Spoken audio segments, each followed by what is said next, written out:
The Knoxville Police Department says those 4 officers on your screen were all involved in the shooting at Austin East. Officer Adam Willson, Lieutenant Stanley Cash, Officer Jonathon Clabough, and Officer Brian Baldwin are now on paid leave, as we reported. And 10 News reporter Katie Inman shares some of what we know about the background and the service of those officers. We don't know what role all 4 of these men played inside the walls of Austin East on Monday, but what we do know is they were all there. Officer Adam Willson is the SRO at Austin East. He's still recovering in the hospital after getting shot in the leg.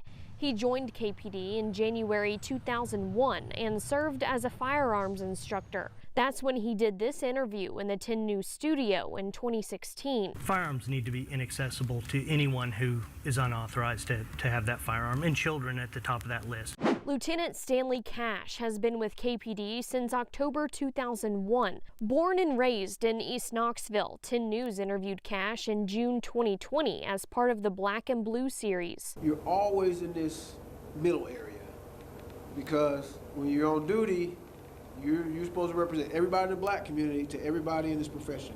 Officer Jonathon Clabough has been with the department since February 2017. He was one of 5 chosen as Officer of the Month in December 2020. Raised in South Knoxville, he's now a pastor at East Avenue House of Prayer.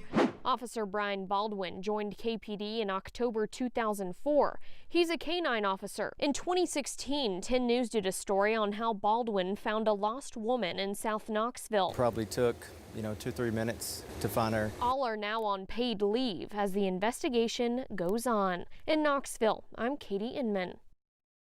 We did request personnel files for each officer, and we will share what we learned when we hear back from the department on that request.